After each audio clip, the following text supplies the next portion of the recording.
ఈ నెల 27న వరంగల్లో తలపెట్టిన బీఆర్ఎస్ రజతోత్సవ సభను విజయవంతం చేయాలని సిరిసిల్ల పట్టణ బీఆర్ఎస్ అధ్యక్షులు జిందం చక్రపాణి పిలుపునిచ్చారు. ఈ మేరకు సిరిసిల్ల తెలంగాణ భవన్లో పార్టీ శ్రేణులతో సన్నాహక సమావేశం ఏర్పాటు చేశారు. ఈ సందర్భంగా బీఆర్ఎస్ రజతోత్సవాల పోస్టర్ ఆవిష్కరించారు.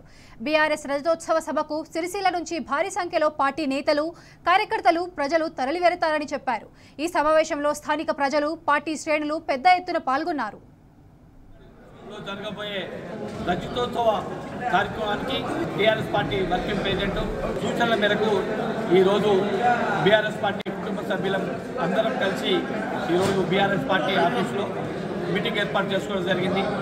ఈరోజు ఈ కార్యక్రమంలో ప్రతి ఒక్క మాజీ కౌన్సిలర్లు, అనుబంధ సంఘాల అధ్యక్షులు మరియు పార్టీ ముఖ్య నాయకులు ఖచ్చితంగా మనము ఆ సభను విజయవంతం చేయాలని చెప్పి ప్రతి ఒక్కరూ ఉత్సాహంగా ఖచ్చితంగా మనం విజయవంతం చేసే దానిలో ముఖ్య పాత్ర పోషించి విజయవంతం చేద్దామని చెప్పి ఏకతాటిపైన ఈరోజు మన ప్రజాప్రతినిధులు కానీ, మన వార్డు అధ్యక్షులు కానీ, టీఆర్ఎస్ పార్టీ కుటుంబ సభ్యులందరూ పెద్ద ఎత్తున ఈ మీటింగ్కు రావడం జరిగింది.